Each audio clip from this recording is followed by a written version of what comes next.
and we will catch up. I do have a glass of bubbly right now, actually of it's by it's sparkle and it's strawberry champagne.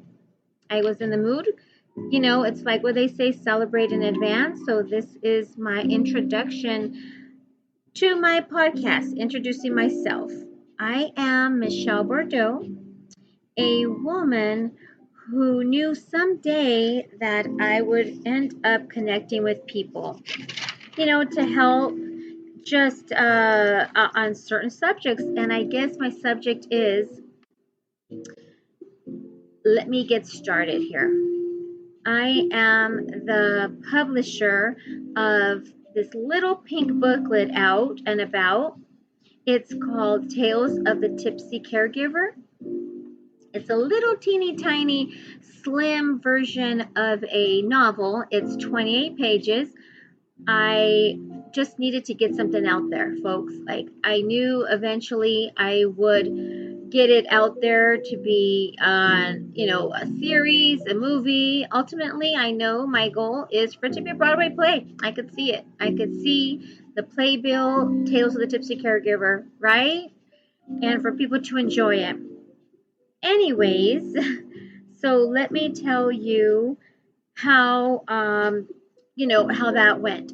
So it was very tough to write that book, The Tales of the Tipsy Caregiver, right? Like, that there's some kind of caregiving and there was some kind of storytelling and tipsiness.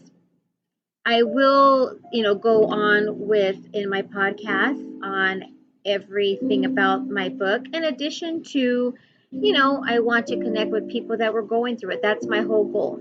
And it's therapeutic for me too to talk about it and listen to other people. But before you do buy my book, there's a disclaimer. So I was very emotional writing this book. So it was very hard. When you're writing a book, they say just write, don't go backwards, and just submit it, turn it into the editor. So, that's what I did. When you just write, you're not checking anything and you're just writing. Plus, I do admit I was, having a little bit of bubbly at that time too, just to relax me. So what I noticed after the fact that it went to a publisher, then it was actually published. Then they would ask, are you sure you want to check it? Are you sure you don't want to check it? Because, it can have things that we missed. And I was like, to relive this each time, to reread it, I just trust you all and just send it out. So it turns out that there were things missed. There was no misspelled words, although there are where maybe some sentences don't connect. So, hey, I'm just warning you, maybe have a little bit of your wine, whiskey, tequila, and you won't even notice those little hiccups there. So anyways, so I hope you do go out and get it. It's a slim little thing and it's very enduring. It does have emotion in it, but it also has humor. Caring for someone, you always have to look for the humor in things and to cherish that. So anyways, we will get back to that, but I just wanted to have that little disclaimer. I know people, would say, "Oh my goodness, how did they get this? How did they let it get out?" It's just real life. I was not able to read it. And turns out that I have friends that they also publish books that the same thing happened to them. But I like to have like a little giggle and have a little wine with it because, run with it, right? So anyway, so I figured that, okay, I need to do this. Next is the podcast. I'm right here, right now, sipping my bubbly, my strawberry bubbly. I'm speaking on an adorable Barbie pink microphone with my fuzzy slippers and, able to get my voice out there when I was going through it, I actually looked through books and Barnes and Noble and other bookstores, even independent bookstores. I didn't find anything. I Googled, there was no movies where I could put on and relate to somebody and have like a laugh. So like they say, if you can't find it, create it. So I thought, I'm going to do this. So now I have this platform where I can interview other people that have gone through it so they can share their story. So maybe somehow, some way, you all can relate and us to laugh together. And it's all about, I'm doing this just not just for me, just spill out my story, but it's for everybody to have a piece of it. My goal is for people going through it, if you're caring for a loved one, either with dementia or whatever they have, uh, I just want to help in any way I can for you all to not have any regrets. Because once they are no longer here, there's just those regrets can eat up at you. And if you've already gone through it, we all have regrets. I have one, and I will share this one, hopefully without getting, teary eyed. But remember, I am sipping some champagne, so you know how you get a little, more emotional. But, anyways, I just on this little part, and then I'll address it later in more episodes. But when my mother was working, three jobs, and I was young, I was about 11, and I was, you know, having a tough time at school. I was being bullied. My mother never knew it until years. Well, at that time, she didn't know. Years later, I did tell her, but I just let her know that I was not having a good day. So she would always say, my mom would call me mom. It had nothing to do with the dementia. She just, since I was a baby, she would call me mommy, mom. So she would offer to scratch my head and massage my head, and that just made everything better. Somehow, with just that touch from a nurturing mom, that just to scratch my head. Anyways, to get back at no regrets, I do have one, and I am sharing this with you. When my mother was deep in her dementia years, she offered always to, Mom, come over here and let me scratch your head. Let me, massage your head. You're taking care of me. Let me do this for you. And all I could think about was, but my mom's hands, like she had arthritis too. So I didn't want her hands to like be sore, and I wanted her to use whatever grip she can and energy she had and strength off of them. So I always told her, no, Mama, that's okay. I don't want your hands to hurt, even with just rubbing my head, so the movement of her arms. And I just didn't want that. Long story short, that is one of my one regrets.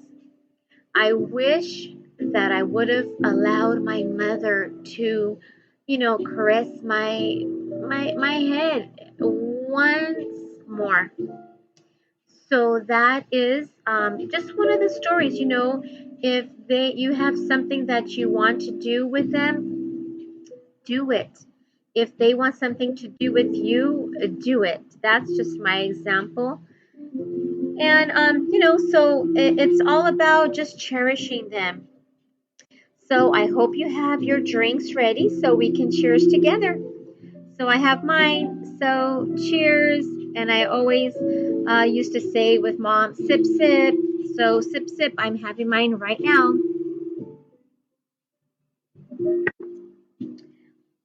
So that is why I'm here, folks. I am going to be having guests on my show. I want to share it. Let me tell you a little bit about the title of my book. And with God's ears is and the play, Tales of the Tipsy Caregiver. I just picture this. I went to a winery.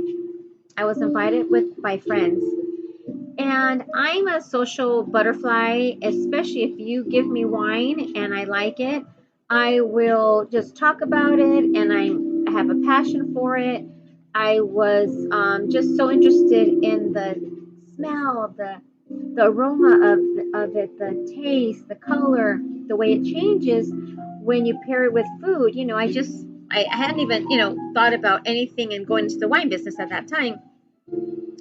So the owners of the winery, they actually came up to me and they said, are you working? Because we see that, you're just like talking to all these people that you don't even know and about the wine. And you actually sound like you know what you're talking about. Would you like a job?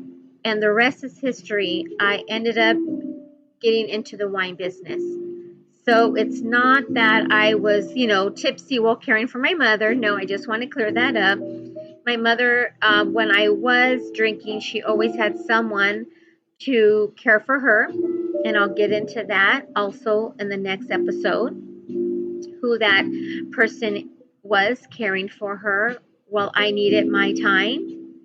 So it's a funny story, interesting how, somebody had to tell me what my passion was, and it was wine. Later, I ended up going to school to be a sommelier, which I didn't finish. I have not finished that because I had to quit my life to care for my mother. And with that, that is not a regret. That is not a regret at all. If all those who are not able to do that, at least find a way where you take part in caring for them.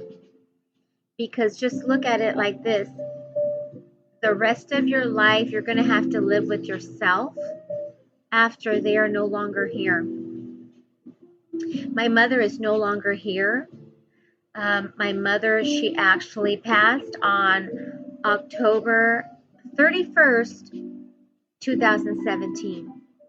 And we're here, many years later. And this is my first podcast. So I will say I'm very, very proud of myself. And I do hope this gets out there and it really touches your heart and your soul, and we become wonderful, like a soul tribe. On It's not just about caring for a loved one, it's actually how I found myself in this process. Caring for my mother was, like they say, the blessing in disguise. I found myself. I found love for myself. I found my spiritual side, my spiritual gifts. I do have that, as well as I'm God-fearing. And I do not regret one single bit. So our talks are going to be fun, as well as I will have wine tastings with friends, and even, just me. You'll get just me, myself, and I with you all. And I'll be sharing wines and funny stories on my in-home wine tasting escapades. Yeah, that those are pretty funny, and they get kind of spicy too. So we'll get to that.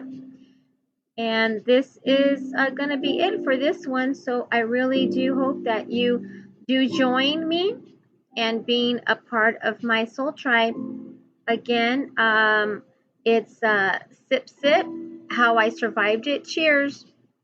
Have a wonderful time in your rest of your day, and talk to you next Tales Tipsy Tuesday. TTFN.